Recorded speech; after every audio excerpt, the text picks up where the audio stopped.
হযরতে মাইস ইবনে মালিক নামে একজন সাহাবী জিনা করছে। আল্লাহর নবীর কাছে এসে বলছি, ইয়া রাসূলুল্লাহ কাদ জানাইতু, আমি জিনা করে ফেলেছি। আল্লাহর নবী ফালতাফাতা, অন্যদিকে চেহারা ফিরিয়ে দিয়েছেন। আবার তিনি বললেন ওইদিকে ফিরে গিয়ে, ইয়া রাসূলুল্লাহ আমি জিনা করেছি। নবীজি আবার চেহারা আরেক দিকে ফিরিয়ে দিলেন। উনি আবার বললেন, ইয়া রাসূলুল্লাহ আমি জিনা করে ফেলেছি, আমাকে শাস্তি দেন, আমার উপরে হদ শরীয়তের বিধান কায়েম করেন, আমার আখিরাত পরিষ্কার করে দেন, আমার আখিরাত বরবাদ হয়ে যাবে। নাই তো আমি এখন ফয়সালা বিচার মানতে রাজি, আমার রায় এখন।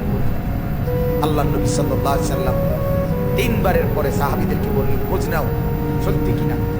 খোঁজ নিয়ে দেখছে সত্যি ঘটনা। আল্লাহর নবী সাল্লাল্লাহু আলাইহি সাল্লাম বলছেন, গর্ত খনন করো। গর্ত খনন করছে।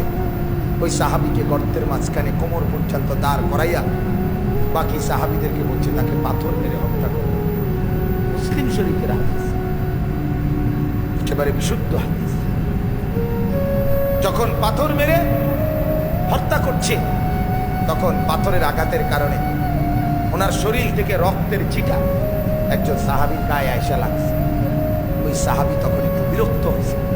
বিরক্ত হইয়া বলছে, এক নাফরমানের রক্ত লাগবে, এক বদকারের রক্ত গায়ে লাগবে। মানে এরকম একটা বিরক্তি দেখাইছে। সাথে সাথে আল্লাহ নবী সাল্লাল্লাহু আলাইহি ওয়াসাল্লাম নবীজি বললেন, হে সাহাবী তুমি এটা কি বললে? কি বললাম? আমার এই মায়েজ গোটা পৃথিবী যা জানতো না, নিজের অপরাধ নিজে স্বীকার করে, নিজের শাস্তি নিজে গ্রহণ করে তওবা করছে। এটাই তো তার শ্রেষ্ঠতম তওবা। আখিরাতের ভয়ে নিজেকে শাস্তির সামনে পেশ করে দিছে। আল্লাহ নবী তখন বললেন, লাকাদ তাবা তাওবাতান। আরে সাহাবীরা শোনো, আমার এই সাহাবী এই মুহূর্তে এমন তওবা করছে, এটা তার এমন তওবা, লাউ কুসিমাত জামিউল আরদি লা ওয়াসাত।